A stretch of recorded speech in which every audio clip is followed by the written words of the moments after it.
앞선 1장으로부터 6장까지의 말씀이 이스라엘의 성전 재건을 격려하기 위한 8가지 환상에 대한 내용으로 구성되어져 있다면, 오늘부터 살펴보는 이 7장에서부터 8장까지는 성전 건축이 한창 진행되던 다리오 왕 제4년에 주어진 계시의 말씀을 7장으로부터 8장은 다루고 있습니다.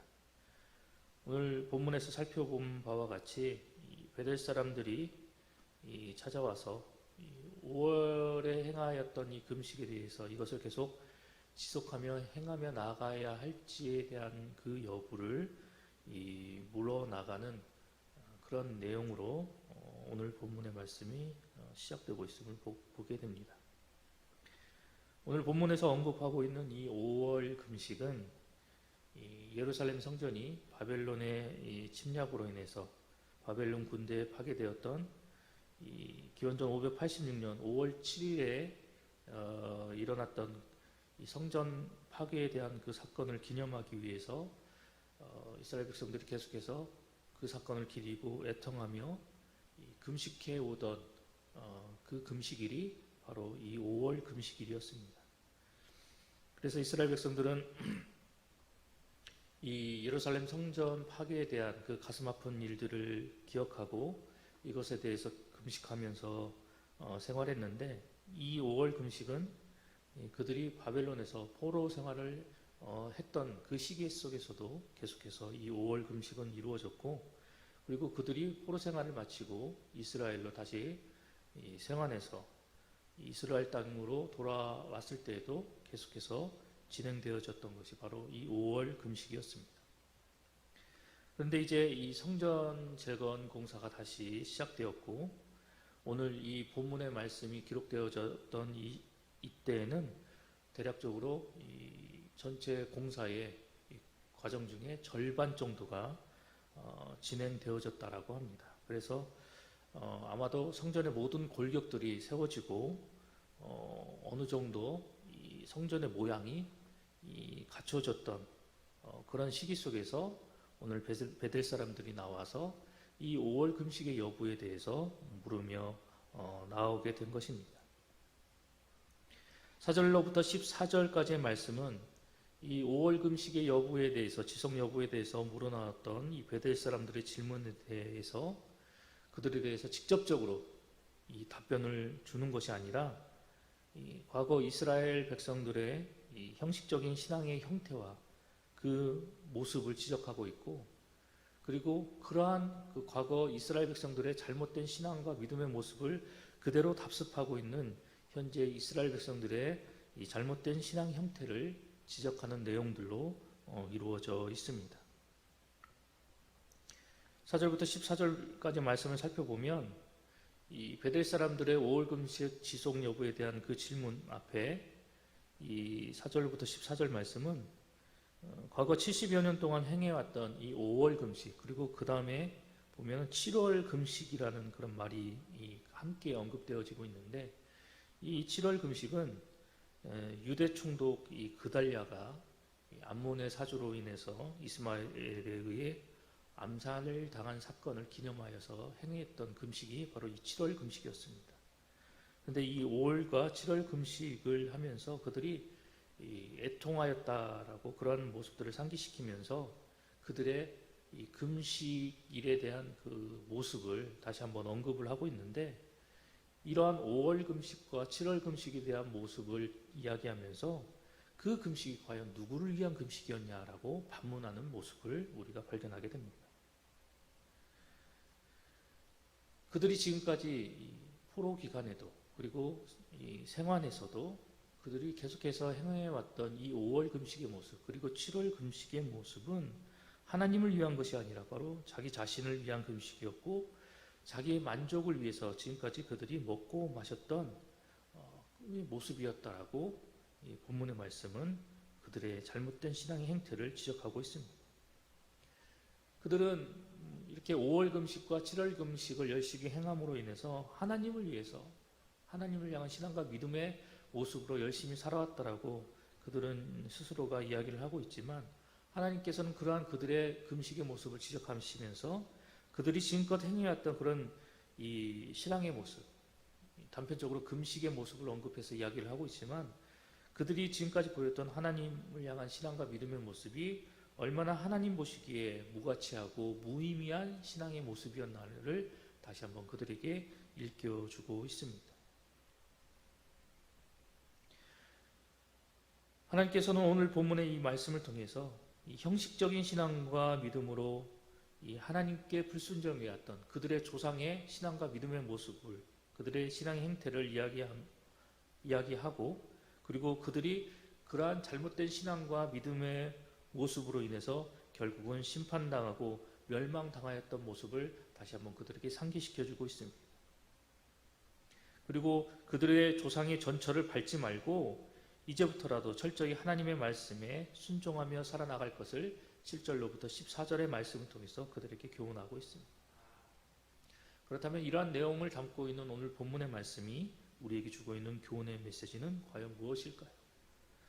먼저 첫 번째로 오늘 본문의 말씀은 지금 나의 신앙과 믿음의 모습이 하나님이 보시기에 가치 있는 것으로 여기시는 그러한 신앙과 믿음인지를 다시 한번 살펴보아야 한다는 사실입니다. 5절로 7절까지의 말씀을 살펴보면 이 베델에서부터 온 이 사람들의 질문에 대한 하나님의 직접적인 답변의 내용이 기록되어져 있습니다. 여기서 이 하나님께서는 그들이 지금껏 행해왔던 그 금식과 애통의 모습에 대해서 언급을 하고 계십니다. 그런데 여기서 이야기하고 있는 이 애통이라는 말은 마치 이 가족 구성원 중에서 누군가가 죽음을 당했을 때 그것으로 인한 슬픔으로 인해서 대성통곡을 하며 그 슬픔에 마주하며 그 슬픔에 반응하는 그런 의미를 담고 있는 말이 바로 이 애통이라는 말인데, 이 그들이 애통하며 금식했다라는 이 말을 통해서 그들이 지금껏 행하며 나왔던 그 금식의 모습이 어떠한 모습인지를 우리가 발견하게 됩니다.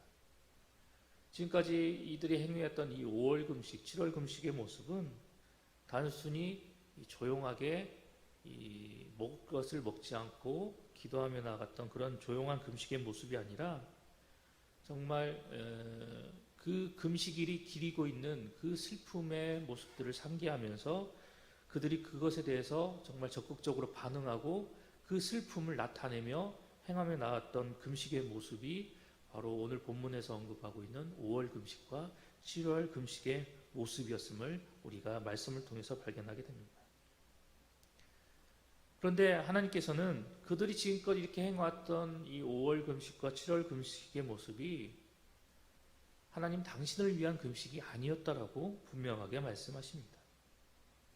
즉 그들이 이 과거 70여 년 동안의 이 포로 생활 기간 동안에 행해왔고, 포로 생활을 마치고 이스라엘 땅으로 다시 와서 지금까지 살아오면서 그들이 이 5월 금식과 7월 금식을 계속해서 그 명맥을 유지시키면서 행해왔지만 그 모든 것들이 하나님 앞에서는 무의미하고 무가치한 금식이었다라고 하나님은 본문의 말씀을 통해서 그들에게 말씀하고 계십니다.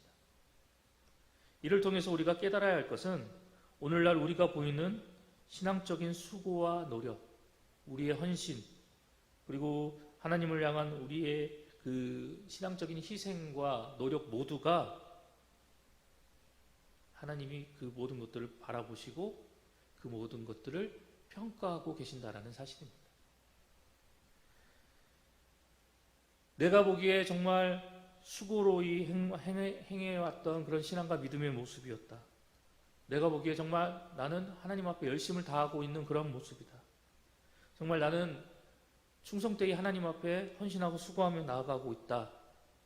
내가 그렇게 생각을 하고 판단을 하고 내 모습을 그러한 모습이다라고 평가하여도 하나님의 시선과 입장에서 바라보셨을 때 그러한 나의 신앙과 믿음의 모습이 무의미한 것으로, 그리고 아무런 가치 없는 것으로 판단되고 결정될 수도 있다는 사실입니다.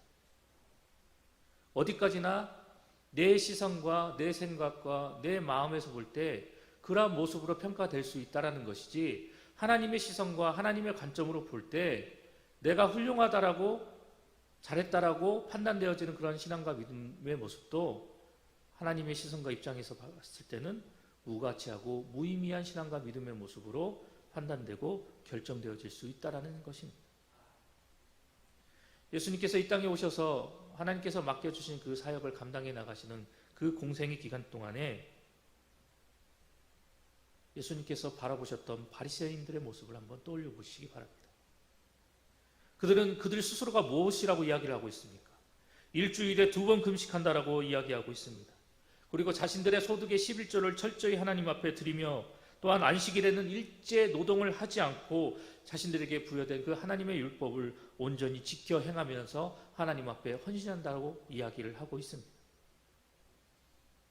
누가복음 18장 11절과 12절의 말씀을 살펴보면 바리새인들은 스스로를 의인으로 여기며 살아왔던 사람들이었습니다.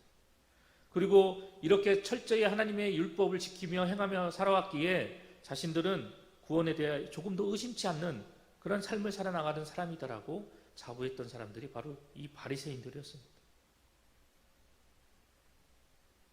그런데 우리가 잘 알고 있는 것처럼 그들이 보였던 일련의 신앙의 모습과 그 믿음의 행태는 어떤 의미를 담고 있는 신앙과 믿음의 모습이었습니까? 그것은 하나님을 위한 신앙과 믿음의 모습이 아니었습니다. 그들이 보였던 그 일련의 종교적인 행위나 그 모든 헌신적인 그런 모습들은 하나님을 위한 것이 아니라 바로 자신들을 위한 것이었고 사람들로부터 존경과 영광을 받기 위해서 행했던 종교적인 행위와 열심이었음을 우리는 성경을 통해서 그들의 모습을 발견하게 됩니다.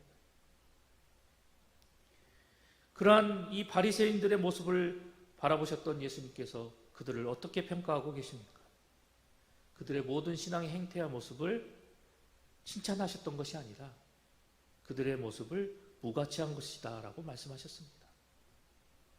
더 나아가서 예수님께서는 그들의 그 잘못된 신앙과 믿음의 모습을 위선적인 신앙이라고 평가하시고 외식을 행하는 자라고까지 그들을 정죄하셨던 모습을 우리는 복음서의 말씀을 통해서 발견하게 됩니다. 이러한 성경의 이 말씀과 모습들을 기억하면서 우리의 신앙과 믿음의 모습이 과연 하나님 보시기에 어떠한 신앙과 믿음의 모습인지를 우리는 다시 한번 점검해 봐야 합니다.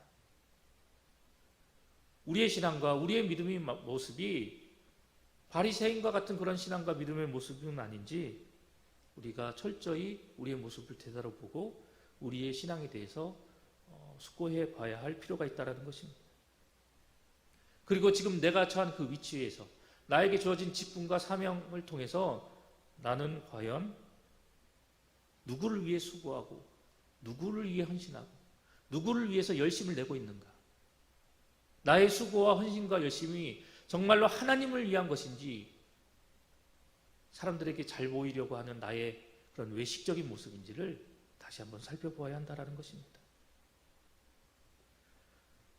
그래야 해서 앞으로의 우리의 신앙과 믿음의 모습이 정말 하나님 앞에서 무가치한 신앙과 믿음의 모습으로 판결되지 않도록 정말 하나님 보시기에 잘했다 칭찬받을 수 있는 그런 신앙과 믿음의 모습이 될 수 있도록 나를 위한 신앙이 아닌 하나님을 위한 신앙과 믿음의 모습으로 나아가야 한다는 것입니다. 무슨 말을 하든지 하나님의 말씀을 하는 것 같이 하고 봉사할 때는 하나님이 공급하시는 힘으로 하는 것 같이 하라는 그 베드로 사도의 말씀처럼 오늘부터라도 우리의 신앙과 믿음의 모습을 철저히 점검하고 철저히 하나님을 위해서 하나님의 영광을 위해서 나의 주어진 직분과 사명을 가지고 하나님 앞에 헌신하고 수고하며 나아가는 우리 봉상의 모든 성도님들이 되시기를 소망합니다. 계속해서 오늘 본문의 말씀이 우리에게 주고 있는 두 번째 교훈의 말씀은 나의 기도가 연락되고 나의 기도가 응답받기를 원한다면 먼저 하나님 말씀에 귀를 기울여야 한다라고 교훈하고 있습니다. 본문 13절 말씀입니다. 내가 불러도 그들이 듣지 아니한 것처럼 그들이 불러도 내가 듣지 아니하리라. 만군의 여호와가 말하였느니라. 내가 불러도 그들이 듣지 아니한 것처럼 그들이 불러도 내가 듣지 아니하리라라고 하나님께서 13절의 말씀을 통해서 분명하게 말씀하십니다. 그런데 이 말씀은 당시 이 스가랴 선지자 시대의 이스라엘 백성들을 언급한 그런 말씀이 아니라 과거 그들의 조상 이스라엘 백성들의 그 신앙과 믿음의 행태에 대해서 하나님께서 오늘 본절의 말씀을 그들에게 빗대어 말씀하신 것입니다. 우리가 잘 알고 있는 것처럼 바벨론 포로기 이전에 이스라엘 백성들의 이 신앙과 믿음의 행태는 정말 하나님께서 계속해서 그들을 말씀을 통해서 일깨워 주시고 선지자를 통해서 당신의 뜻을 계속해서 선포하셨음에도 불구하고 그들은 그 하나님의 말씀에 귀를 기울여 듣지 않고 그 하나님 앞에 불순종했던 그런 모습들을 우리는 성경을 통해서 익히 잘 알고 있습니다. 이러한 과거 이스라엘 백성들의 그 잘못된 신앙과 믿음의 이 결과가 무엇입니까? 하나님 말씀의 불순종함으로 인해서 심판을 당하고 멸망을 당하게 되었습니다. 그들이 하나님 앞에서 심판당하고 멸망당하게 된 그 궁극적인 그 원인에 대해서 이 13절 말씀이 우리에게 분명하게 이야기를 하고 있는 것입니다. 그들이 뭐라고 말씀하고 계십니까? 그들이 불러도 하나님의 말씀을 듣지 않았다라고 이야기를 하고 있습니다. 하나님의 말씀을 듣지 않고 하나님이 말씀하셔도 그 말씀에 불순종하였기 때문에 결국 그 대가로 그들은 심판을 당하고 멸망을 당했다라는 것을 우리가 발견하게 되는 것입니다. 그런데 하나님께서는 이것뿐만이 아니라 이제 그들이 나의 말을 듣지 않고 내 말에 불순종하였기 때문에 이제 그들이 나를 불러도 내가 그들의 말을 듣지 아니할 것이다 라고 분명하게 말씀하고 계시는 것입니다. 그들의 불순종의 모습, 잘못된 신앙과 믿음의 모습으로 인해서 이제 하나님께서는 그들이 아무리 부르짖고 기도해도 내가 그들에게 응답지 않을 것이다 라고 말씀을 하고 계시는 것입니다. 이러한 말씀을 통해서 우리가 깨닫게 되는 것은 기도의 응답을 받기 위해서 그 기도를 드리는 사람이 얼마나 정말 간절히 부르짖고 하나님 앞에 매달리며 나아가느냐. 이것도 중요하지만 그 기도를 들으시는 그 기도에 응답하시는 그 하나님의 그 모습이 그 기도의 응답을 바라고 그 기도의 응답을 소원하며 나아가는 사람에게 있어서 그 기도를 응답하시는 주체가 되시는 그 하나님의 판단 여부가 그 기도의 응답의 가장 중요한 요소가 된다는 사실을 본문은 우리에게 교훈을 하고 있습니다. 아무리 우리가 뜨겁게 부르짖고 하나님 앞에 매달리며 나아가도 하나님께서 그런 기도의 소리를 듣지 않으시고 그 기도의 소리에 반응하지 않으시면 결국 그 기도는 응답되는 기도가 될 수 없다는 것입니다. 우리가 하나님 앞에 나의 소망과 나의 원을 담아서 하나님 앞에 간절히 부르짖고 매달리며 기도하며 나아가는 그런 모습 속에서 그 기도의 응답에 대한 합당한 삶을 살아나가야 하고 또한 그 기도를 부르짖는 하나님의 백성으로서 하나님 앞에 온전한 순종의 삶을 함께 행하며 나가야 하고 또한 그 기도를 부르짖으며 나가는 하나님의 백성답게 나에게 주시는 그 하나님의 말씀에 귀를 기울이고 그 말씀에 반응을 하고 그 말씀에 순종하며 나가는 그런 삶이 함께 더불어 나타나야 한다는 것입니다. 그리할 때 우리의 기도가 응답되어지는 모습을 보게 될 것이고 그 기도의 응답을 통해서 우리는 하나님의 은혜와 복을 누리며 나아가는 그런 복된 삶을 살아갈 수 있게 된다는 것입니다. 실제로 하나님께서는 당신의 이 말씀을 철저히 듣고 그 말씀에 순복하며 나오는 사람들의 그 기도의 소리를 들어주시고 그들에게 응답의 복을 함께하여 주시는 모습을 우리는 성경을 통해서 발견하게 됩니다. 이와는 반대로 당신께서 말씀하시고 그들에게 당신의 뜻을 분명히 밝히셨음에도 불구하고 그런 당신의 말씀을 듣고도 불순종하고 그 하나님 뜻 앞에서 그 불순종하는 그런 사람들의 그 부르짖음과 그들의 기도는 하나님께서 듣지 않으신다는 사실을 분명하게 밝히고 계십니다. 특별히 잠언 1장 24절로부터 26절의 말씀을 통해서 이러한 하나님의 모습을 우리는 분명하게 발견할 수 있게 됩니다. 여기서 우리는 다시 한번 기도가 무엇인지에 대해서 생각해 볼 필요가 있습니다. 여러분은 기도가 무엇이라고 생각하십니까? 기도에 대해서 많은 정의를 내려볼 수 있을 것입니다. 그런데 우리는 이 기도에 대해서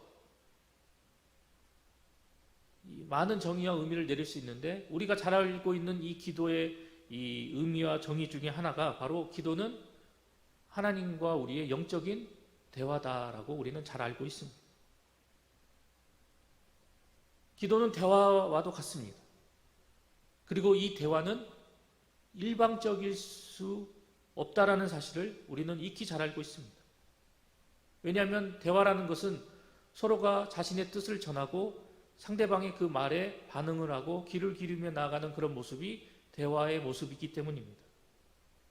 내가 상대방의 말을 듣고 그 말에 반응을 할 때 상대방으로부터 내가 원하는 반응이 나올 수 있게 되는 것입니다.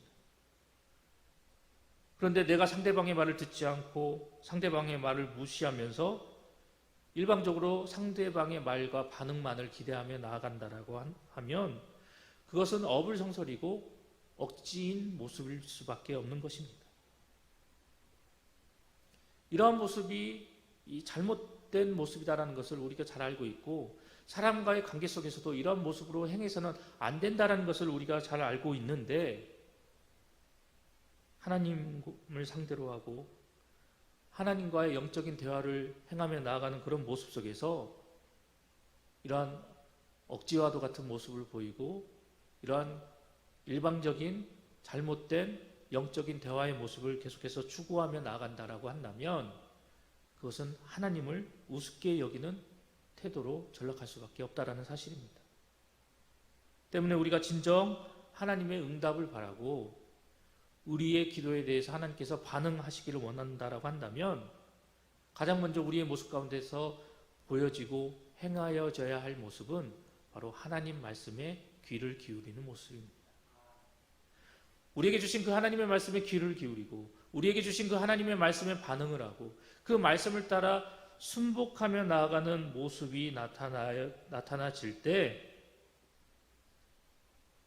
이러한 모습 속에서 하나님께 드려지는 그 기도는 하나님께서 그 기도를 들어주시고 응답하시고 그 기도에 반응을 해 주신다는 것입니다. 그렇기 때문에 우리가 가장 먼저 행해야 할 것은 하나님의 말씀에 귀를 기울이고, 그리고 그 말씀 속에 담겨져 있는 하나님의 뜻과 그 목적을 우리가 잘 헤아려서 그 말씀 따라, 우리에게 주신 그 명령 따라 우리가 철저히 반응하고 순복하며 나아가는 성도가 되어야 할 것입니다. 우리가 이렇게 하나님의 말씀에 귀를 기울이고 그 말씀을 청정하고 그 말씀을 따라 철저히 순복하면서 하나님 앞에 우리의 소원을 아뢰고 우리의 간구의 기도를 하나님 앞에 드리며 나아갈 때 하나님께서는 그 기도에 귀를 기울여 주시고 더 나아가서 그 기도에 최고의 응답과 최고의 복을 우리에게 허락하여 주실 것입니다. 여호와의 눈은 의인을 향하시고 그의 귀는 그들의 부르짖음에 기울이신다라는 시편 기자의 고백처럼 우리도 우리를 향한 그 하나님의 그 말씀을 우리가 철저히 순복하고 그 하나님의 말씀에 우리가 철저히 반응하면서 하나님께서 원하시는 참된 성도의 삶을 통해서 우리가 하나님 앞에 나아갈 때 그런 과정 속에서 부르짖는 그 기도가 철저히 응답되어지는 기도로, 그리고 하나님께서 우리를 향해서 그 기도를 통해서 놀라운 은혜와 복으로 함께 하시는 그런 축복의 기도의 모습으로 변하여지게 될 것입니다. 오늘도 말씀을 통해서 우리에게 교훈하여 주신 그 교훈의 말씀을 기억하면서 오늘도 이러한 변화된 삶의 모습을 통해서, 신앙의 모습을 통해서 더욱더 하나님의 기쁨과 자랑이 되는 복된 하루가 되시기를 간절히 소망합니다.